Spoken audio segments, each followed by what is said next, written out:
In the last video, I showed you how to write out an electron configuration. There's actually a shorter way of writing out your electron configurations, and that's called the noble gas configuration. With your noble gas configuration, what you're doing is you're using your elements in group number 18 down here, which are called noble gases.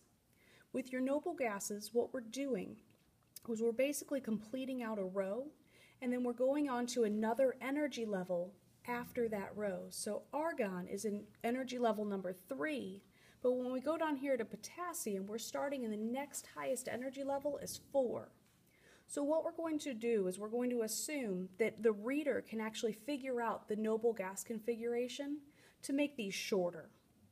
So with your noble gas configurations, what you do is you first locate your element on the periodic table. So the element that I have here is scandium. Scandium is number 21 on the periodic table. To choose the correct noble gas that you're going to start with on your noble gas configuration, you go up a row to the very end.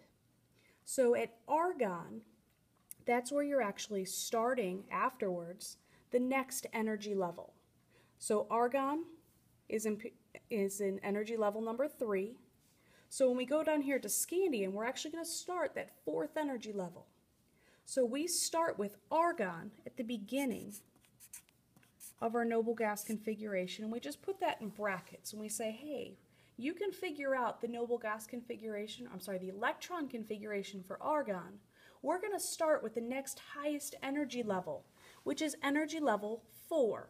The reason why I'm starting at 4 is because that's where scandium lives, is in that 4th period. So I start back up with 4, and I'm in the S block, and I go across 1, 2 elements in that 4s2. Now after 4s2, now I hit my 3rd energy level again, because these d electrons, remember, they hide inside of the atom. So we drop back to the 3rd energy level. I'm in the D block, and I'm just going over 1 element into that D block for scandium, so I have 3d1. So the full noble gas configuration for scandium is argon in brackets here, 4s2, 3d1. Now if we do another one that's a little bit longer, if we had something like silver, you would have to normally go through all of the different energy levels and blocks until you got to number 47. However, we're going to assume that the reader can actually figure everything out until we get to that 5th energy level. So silver lives right here at number 47. We go up in energy level to the very end, and the noble gas that I'm going to choose is krypton. So I'm going to pick Kr.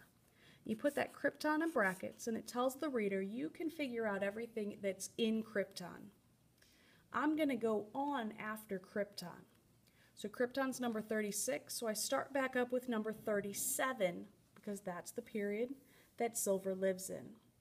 So when I start back up with number 37, I'm at 5 for my energy level. I'm in the S block, and I go across 1, 2 elements. Now after 5s2, I'm back in the D block at 4d, and that's where silver lives. So I'm going to count across until I get to silver. 1, 2, 3, 4, 5, 6, 7, 8, 9 elements over. So I would have 4d9. So the noble gas configurations, they're a little bit shorter to write. They're less repetitious. So if we had something like germanium that we did in the last video, germanium is a very long electron configuration. If we wanted to shorten that down, germanium lived right here at number 32, all the way up until this 3p6, all of that, that's all argon. So we put argon in brackets on that one, and then we would just continue on with your 4s2, 3d10, 4p2. So we're just writing these a little bit shorter, a little bit more concise, and we're just showing that highest energy level with your 4s and your 4p.